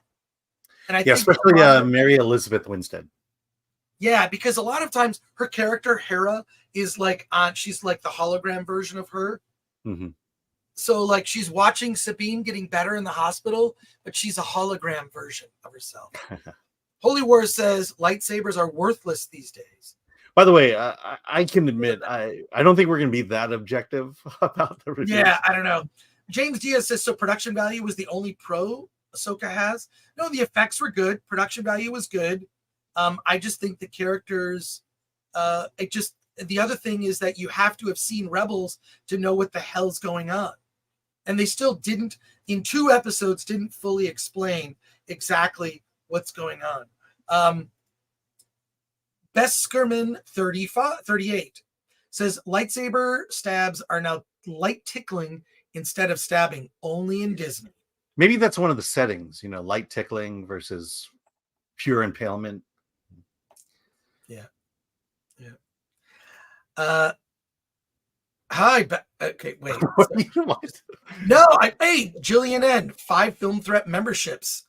Thank you for that. Thank you. These comments, I keep trying to highlight a comment, and then it goes by, and I highlight the wrong comment. Wait, is it 11 episodes? Are you kidding, Matt? No, it can't be. Please look up on IMDb, Alan. Please. Jillian N just gifted 5 Film Threat memberships. Join us on Discord. Thank you for that. Oh my God. Yeah, the lightsaber thing, they're gonna regret making lightsaber stabs like nothing, because now someone gets stabbed with a lightsaber, it's not like this has now happened 4 times in Disney Star Wars. 4 times, and it doesn't mean anything. By the way, I believe it's 8 episodes because Rosario Dawson stars in 8 episodes. And it looks like David Tennant's going to make an appearance. Really? Yeah. Let me see if they give his name. Yeah, he plays an Asian, Hu Yang. Wait, what? David Tennant. Hu Yang. Yeah, David Tennant plays Hu Yang. So Hu Yang, an Asian character in Star Wars. Yay. Oh my God. It just makes I guess these lightsaber to the chest, just, I don't know what was going on with this. By the way, someone points out, and this is true, wasn't Kylo Ren run through and then when Rey healed him too? Yes, that's right, Dave T. Geek. I pointed that out. So if you count the Force has healing powers. The healing power. So 4 times people have been run through with lightsabers and have lived. So it's utterly ridiculous. It's just stupid at this stage. So there you go. Hu Yang? It's me. Okay. Villas says, Hu Yang? It's me. We too low. Oh my God. Yeah. Oh wait. I think Abbott and Costello stole their routine from the Asians. That's Tennant awesome. plays a droid, says David Guffey. Oh, okay. That makes more sense. Cool. Oh my God. People are having a field day in the chat. People in the chat are having more fun than Alan and I talking about this. Oh. So there you go. Oh my God. Wait a second. Dave T. Geek is better at math than I am. 5 times. Oh my God. Okay. Dave T. Geek, 5 times. Kylo, Inquisitor guy, Sabine, and what's her face twice. That's Alan, do you have the action Is that figure? Reva or is that Reva. Yeah. No! Oops, sorry. There it goes. Reva. Hey, by the way, her lightsaber makes an appearance in the show. I believe some droids have that lightsaber. And you'll see that in the first episode. That's utterly ridiculous. That's utterly ridiculous. Yeah. So, all right, a few more of your starred comments. We're waiting for a special guest. If our special guest doesn't get here by 11, I think we're just gonna call it a day. Yeah. But we'll be on for 15 more minutes at least. Does folks. she know about the time change and the date change? 15-minute warning. What was there a time change? Yeah, we're doing it Tuesday morning instead of Wednesday afternoon. No, I said that. I'm good at. Okay. I'm good at that kind of stuff. Right. Communicating. Jonathan Carter Shaw. Chris, I want to apologize for embarrassing myself the other day. No need to apologize. Oh. You're right about not taking things personally. In a moment of weakness, I lashed out. See, I'm performing your dialogue. Sorry to make your acquaintance like that. Hey, man, it's no big deal.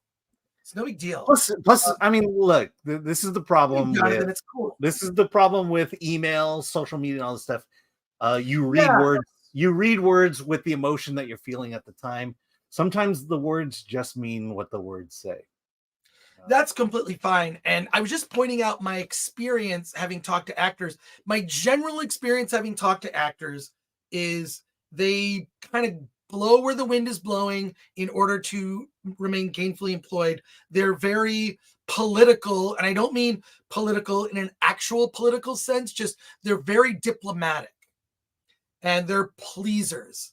And that's fine. I just think that, like, I think when you're in that kind of public facing, you may want to avoid declaring what political party is your affiliation, or you may want to like avoid going after people because of their politics. Just don't, you could be, as an actor, you should probably be all things to all people, and be kind and gracious to be in the position that you're in. And Jonathan, totally fine. It actually led to a very good discussion. So I appreciate that. And if that, by the way, did you want to apologize to dog owners now? I make no, okay. I have no, let me clarify my statement. Let me clarify my statements. When we reviewed, and thank you, Jonathan, no need to apologize. We appreciate you as a viewer. And I'm sure if we hung out, we'd have a beer and have a good time. So thank you for that. Let me clarify my statement. My statement, I have no problem with dogs. I have a problem with certain types of dog owners that treat their dogs like babies and children. I can't tell you how often. So my kitchen window in my place faces the street, and I often will see people walk dogs. Great. Everyone here in Pasadena, where I live, is very good about a dog poops. They pick up the poop, whatever. And poop, it ties into Ahsoka because that's the writing quality is poop. So anyways, back to what I was saying. I'll see like someone with a stroller. This happens, and half of the time, fully 50% of the time, I see a person with a stroller or a couple with a stroller. It's not a baby, it's a dog. It's a dog. It is an LA person treating their dog like a baby. It's embarrassing. Or a dog in a Bjorn. It's ridiculous. So there you go. We've got just a few more comments we're going to get through, and we're going to have our special guest join us in just a minute. All right, okay. Just a few more comments here to wrap up. Hey, Chris, made something for you on Twitter, says world-renowned GeoHound. I will check it out after the show. Careful, Chris. Alan's dog is listening on the back, says Carlos Alfredo Lopez She's Jr. Is that true? She's seething right now. Look at that. Your dog is seething? How is that? Yeah. Or is she's that just laying real? there. I don't know. She's just laying there. She's laying there. So, all right. Well, that's fine. But we appreciate that you LPJ, no, it's not. So we appreciate that you like our review. Holy fucking shit, these reviews are delicious. Let's wrap up just a few more comments here. And Mary Gallagher is waiting in the wings for us. Lori Ormond says, I would like an apology as a dog lover. I felt personally attacked. It's like I say, I have no problem with dogs. Just dog owners in Los Angeles treat their dogs like children, and there are homeless people in tents on the street. That's all I'm pointing out. Wintrell says, Boba Fett, Ming-Na Wen got blasted in the stomach and got cyberpunk innards. That's what she said. Chris, how do you keep your hair looking so fantastic? It's almost as cool as David Lynch's hair. Well, thank you for saying so. Here's what I do. I take a shower before I go to bed, wash my hair before I go to bed. I wake up like this. And world-renowned GeoHound, I will check that out on Twitter. All right, let's get to it. There is an indie horror thriller that is coming to, well, she's going to tell us, coming to VOD eventually. Director Mary Gallagher is joining us on the show today. Hey, Mary, good to see you. Hi, Chris. How are you? Oh, wow. You're a little hot. It's the volume is a little loud. Oh, sorry. Okay, it's all good. Tell us about your film Holistay. So Holistay, I think looking back, I'd say it's more of a suspense thriller than horror. That's the feedback I'm getting. It's currently on Amazon Prime Video. I'm excited. It's been out 3 weeks now. Shot it last April here in Vegas. I actually shot it in my house. Behind me is one of the sets. It takes place in San Diego. It's two couples who don't know each other. They double book a vacation house in San Diego, and strange things start to happen. And they continue to happen until it unravels all at the end. And it's the indie film. My distributor is Breaking Glass Pictures. There's 6 characters in it. Had a great time shooting it. I've gotten a lot of positive feedback, and I'm already working on Holistay 2. So might shoot that in Ireland. Tell me how, because this is the number one question we get from people who want to make an indie movie. How did you get the financing for your film? Private equity money. You know, some people do crowdfunding. The thing about crowdfunding is you have to have everybody's personal contact information, and you can't really rely on all the social media contacts unless you have their personal information. There are some platforms. The best way to do it is just to reach out to people who believe in your project and want to help. You know, going back to the Coen brothers, right? Blood Simple, their first film. They went and got their funding from friends, family, and credit cards, right? So they took a risk, and it worked out. So, you know, no risk, no reward. It's very challenging to raise money for any film, really. Studios have the same problem because it's a risk. It's not a tangible asset like investing in a real estate project.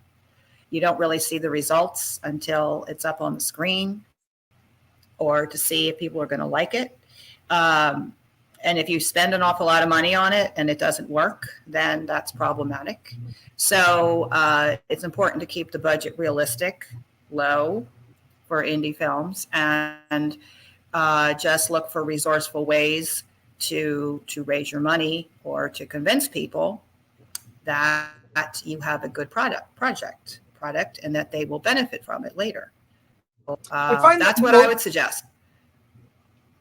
I find that most people that invest in movies really have no expectation they're going to get their money back. They're really investing to support the arts. They're investing in you. So congratulations for that. Thank you. You know, there are people who are skeptical, though, and you have to do kind of a song and a dance around it. And then I think the appeal to it to first-time film investors, and you are right, they just want to help out. But there are some who are a little bit skeptical. So, but I think the overall draw and appeal is not only helping a filmmaker, but the fact that they're involved in a film project. And then they get their name.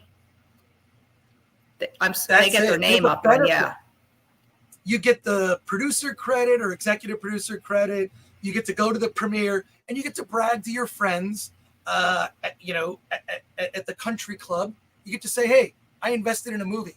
We've got a lot of comments and questions for you. Actually, I wanted to ask you: do you have a tip Do you have a tip about the song and dance? Like, what were you thinking when you went into the meetings, and what did you think would sell the film to an investor? Well, I try to not do a big dog and pony show. If you are interested already, if you're having a conversation about it, you are interested. There are a lot that don't come to the table at the end. They get scared or somebody talks them out of it. But I go back to, if, these people that want to be involved want to see their name in a credit. They want to say, hey, I was involved in a film. And so that's sort of the draw. And then you have to kind of say to them, look, we could do more projects, and then you could get known, and then more people are going to come to you, and then you could be a bigger player, which is all true. So as you start to move through your networks and start to identify people that you think would be interested. I mean, I remember 20 years ago, it was very easy to get money for films back then. I'm from Philadelphia originally, and there was a lot of people like developers who would love to put $5 million into a project or $100 million in a project just to say, hey, I'm in the game. That was when the economy was a little different, but on a smaller level, it's people they like the idea. And like you said, they like to go to the country club or the bar and say, hey, I'm in a movie, I'm involved, because it's a very pop culture thing for people to be involved in the entertainment business. Everybody wants to be a YouTube star, right? Everybody wants to be a TikTok star. So this is a way they can get in the door in a serious manner and perhaps do more film work if they like it. It takes a while to get paid back, though. It's not immediate. You have to wait to get your results. So that's sort of what I had to do. Let's go to, we have a lot of people in our chat. We have like 900 people watching live. So on YouTube, our audience, thank you to our audience. They're always love when we bring, new filmmakers on. Let's go to these comments and questions from our audience. Let's see. Greetings, Madam Mary, says Solomon Thornton. Hail Mary, says Stephen Mack. Flying Saucer says, my wife says she loves your 20s bell hat. That's great. Thank you. Fletcher Williams, I Suck at Games channel, says, welcome, Mary. What was your inspiration for the film? So I had a bigger project in the works that fell out during COVID. So when I was thinking to myself, what can I do now? I decided to do something on a much smaller level, more doable. And my distributor said, Breaking Glass Pictures, Richard Wolf, my longtime friend, he said, why don't you do a horror movie, Mary? Just do a little indie horror movie. So I said to myself, you know what? That sounds interesting. I'm not a fan of slasher films, to be very clear. I like ghost stories. I like old, slow burn type of film, like Alfred Hitchcock is one of my favorite writer-directors. Story, it tells a story. So I started to put this together, and I looked at some of the horror movies that I liked in the past, like Halloween, for example. Halloween 1978 had no special effects. All was lighting and music, right? Lighting, music, the mask coming out, scary. Back then, they didn't have the CGI. So I didn't have the budget for special effects. So I have to look and create ways to create suspense. That was one of them. I like The Strangers, 2008, Brian Bertino's film. Just a bunch of people in masks, terrorizing Liv Tyler and her boyfriend in a cabin, right, in the woods. Terrifying, but no special effects. So you have to think along the lines. When I wrote the script, I'm thinking, how can I make this work on a limited budget of what I had. I decided to just work with what I had rather than wait, raise more, because as time goes on, you lose the thread. So it was either now or never, which is last April I shot, April 2022. So that was sort of, as I started to craft this story in my head, and I thought this one couple has to be perfect, right? So who can I put? And I'm thinking everyone loves Irish people, right? They're popular, they're fun, they're interesting. My husband's from Ireland. Great country, great way to introduce this couple. Shot in the States, right? Shot in, like I said, it's shot in Vegas, takes place in San Diego. But so I started to put that together, and then I thought, why don't I make this really suspenseful? So I created a very slow burn. It is a slow burn. It's not constant. I did old school, like again, going back to the Hitchcock or to Halloween, you had to wait a while before you saw anything. And, hopefully it worked. I've had a lot of positive feedback, especially from women. Women really liked this film. I looked at my analytics. I have about 10,000 hits on TikTok currently on my trailer. And the people who've watched it, it's women. They liked it. Not to say men didn't, but it's interesting. Mm-hmm. And I didn't really craft it that way. I was hoping, both gender audience. So I hope that answers the question. I went off track a bit. Real quick, let's see. Mary Catherine Gallagher, superstar. I think that's a joke from Maynard Lloyd. And let's see. Any advice for beginning filmmakers? Asked Solomon Thornton. Yes, just keep doing it. Don't listen to the naysayers in the room. There's a whole lot of people who don't want to see you do stuff. They'll say, no, you can't do that. Oh, that's ridiculous. Oh, no, you'll never get that done. When I moved to California from Philadelphia, I was a political writer for 15 years. I did a documentary. Paper got downsized, started a new career, moved. People said, oh, no, you know what? You're going to be one of those people that's going to just move back because you didn't get anything done. And it took me 10 years to do my first project. You just have to really stick with it. Stick with it and don't listen to people. Follow your own inner id. If you want to get it done, you can. Thoughts are things. That's what they taught me in school. Catholic school I went to. Yeah. My middle name's not Catherine, it's Agnes. But here we go. Mary Agnes. Fighting Sensei 72 says, just looked up the cast. I'll watch this weekend just to see Gabriela Kulev. So Gabriela Kulev is Brazilian actress. She was a model. This is her second film, and she's actually in real life married to Stephen Martini, who plays Tony. Mm-hmm. So they were already a couple when we started. When I started this, it was actually in the waning part of COVID. So you wanted people who had familiarity with each other for safety purposes, and that's how that kind of played out. And she actually worked really well for the part. I hope you like her performance. And here from Rumble, a question: would Mary consider doing a sequel to her 2008 doc because its topic seems more prescient than ever, being about politics and the public's belief in the system that runs it? I'd like to. The thing with documentaries is they take a very long time. That Erectile Dysfunction, I began it in 2006, came out 2008. It was on Netflix for a while. Very timely. I don't know if I have the time.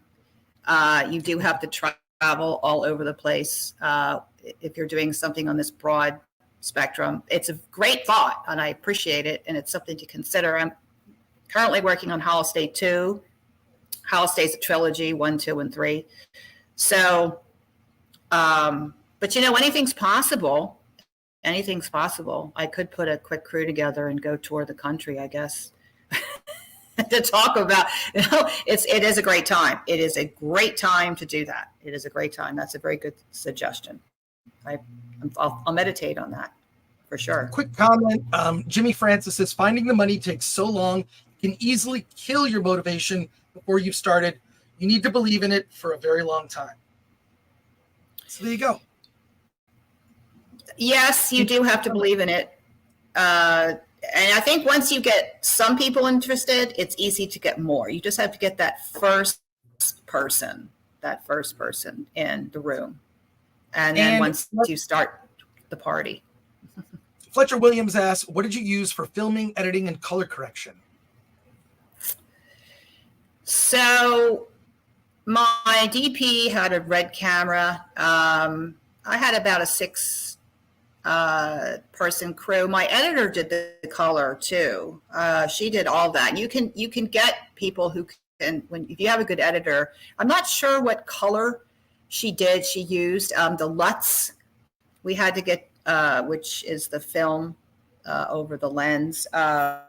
She did all that. I can find out exactly what it was. I have it written in my notes somewhere. Sometimes in edit you'll have you'll do the raw edit, and then you'll do the sound and color later at another source. But if you could find someone to do everything, then that's key, because you can save yourself a lot of money.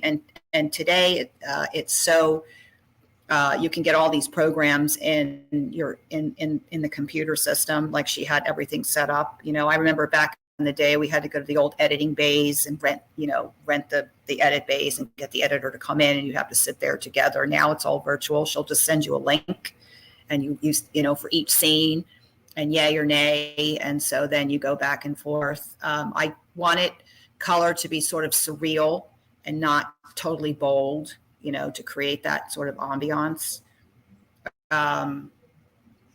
But I can get more specifics if you want to leave your information on what she actually used for the color, for the LUT, for those particular scenes, for the scenes. Well, I feel like I really want to check out your movie Electile Dysfunction.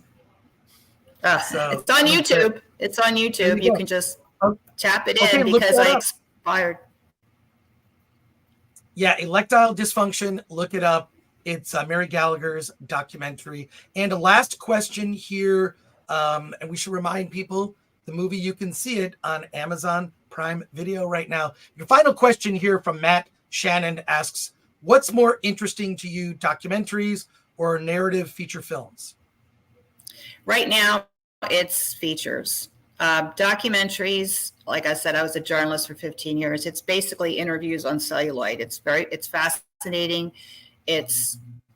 I love to do it. However, it does take a very, very long time. And you have to also remember, you have to be in the loop to get those interviews. So if you want to interview high profile people, politicians, or people in the loop for your documentary, if you're doing that route, political documentary, you have to have some credential to get in the door. So the most challenging thing in a documentary is securing those interviews, them to agree to be interviewed by you. Back then I was a licensed or credited journalist, so it was easy. Now I don't know. You have the blockers in the room, the staff people that say, well, who are you and what do you want? Because they're trying to protect the person from a bad interview or something. Because once it's out there, it's out there. I prefer features because I have more creativity in it, and I have, it's fiction. So you don't have to have, 400 releases or be careful about what you're putting up, even if it is a public figure. Today it's changed a lot since I did my documentary in 2008. It's different now. It's a different culture. So you have to be very careful about what you present. In features, you have the creative license. So you have your script, and you have, it's fantasy and fiction. There's always a disclaimer. So right now I prefer features. Although you could do a hybrid thing. You could do sort of, I've seen those too. I've seen a mixture of documentary and feature it's very careful to define line. But if you want to do a documentary, you could just, it's cheaper. You could just get your camera and go out there, and today you can put it up anywhere. Well, I want to thank you, Mary, for joining us on the show today. Holistay is on Amazon Prime. Thank you so much. Stay cool in Vegas. I know it's a little hot there, and good luck with the hurricane we're about to send you. Well, you know what? We're actually out of the hurricane. Oh, good. Yeah. I was going to say, under the eye. That was yesterday. Yeah. There you go. All right. Take care, Mary. Thank you so much. Bye. Bye. Thanks. Bye now. Awesome. That was cool. All right. I love that when it's like we do an interview, but it's with someone where you can actually see the movie. So yeah. I love it. Some final comments here from everybody. from just a few people who sent in some super chats that were not related to the interview. That's why we held them. Okay, so let's go to those right here. William Sleepers for 199 says, Chris, have you guys reviewed Electric Mayhem on Disney Plus? Alan? It's bad. Look, I'll just say this. The Muppets work best when the Muppets are the crazy characters and not the people.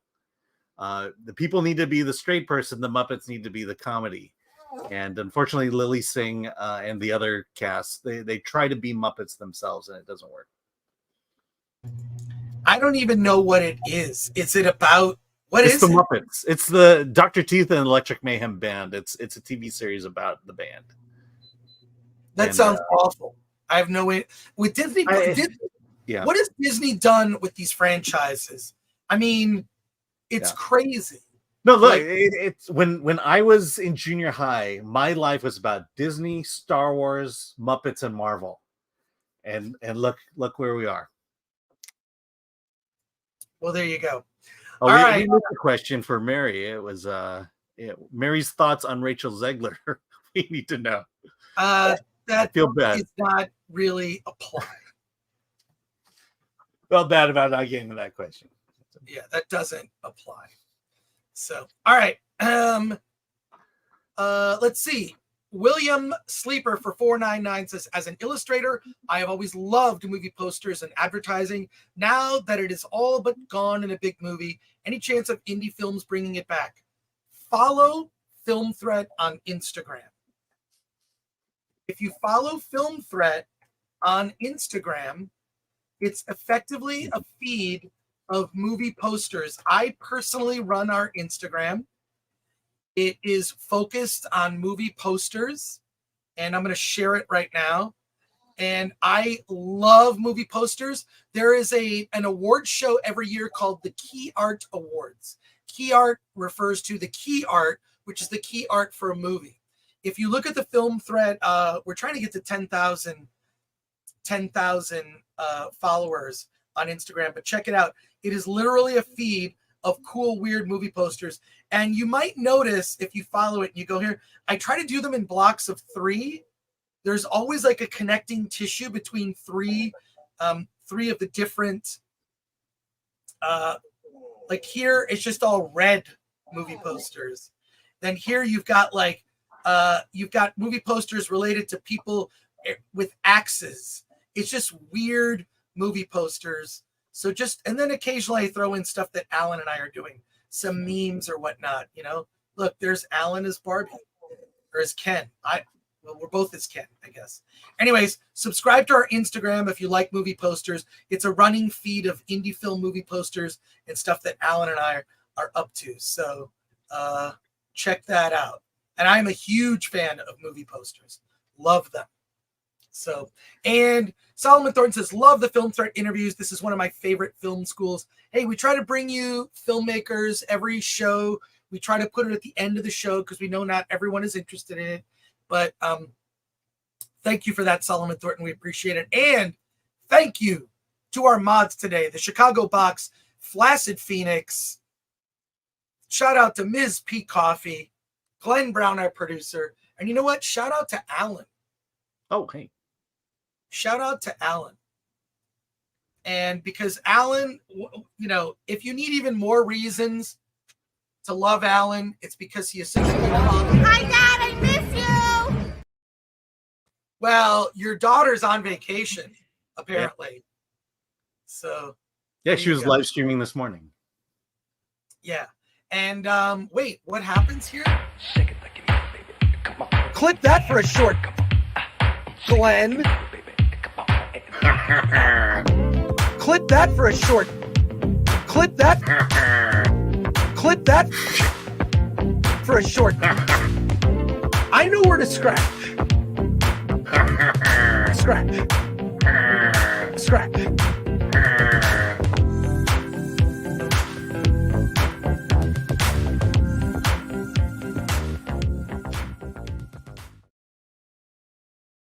That's the bonus you get for staying through the whole show. All right, wrapping it up. We will see you today. We won't see you tomorrow, Wednesday. We kind of did our Wednesday show. We will see you on Friday We're talking Gran Turismo, a bunch of indie movies that have opened in theaters that you need to know about, which I can't wait to talk about some of these indie films. But very exciting news. We're going to talk about Gran Turismo, but in addition, we have one of the Gran Turismo drivers, someone who won the worldwide competition on Gran Turismo for the PlayStation, that actually got to race cars, who was part of the competition that is fictionalized in the movie Gran Turismo. That is going to be really exciting. And what else do we have on Friday? Whole bunch of indie movies and an interview with Brightwood writer-director Dane Elkar. So it's going to be very exciting. We're going to talk about the movie Bottoms. It is a jam-packed show on Friday. So join us at 9 a.m. Pacific time. And then next Wednesday at our regular time, 1 p.m. Pacific time, we're going to be talking about Ahsoka every week for the next 6 weeks. Oh, it'll be fun. Every week for the next 6 weeks, we're talking about Ahsoka. Alan, how do you feel about that? Wow. The audience has spoken. And we're doing it. Cool. All right. Take care of you. What? Anything else? Your dog is doing great? Yeah, she's doing great. All right. She's ready to leave. She knows the show's over. She's ready to go. All right. Take care, everyone. See you on Friday. I will be on the Nerdrotic Nooner tomorrow at 10 a.m. Pacific time for me, noon Central time. Whatever. I'm on the Nerdrotic Nooner with Gary. We're going to talk Ahsoka. Alan? Let's get out of here.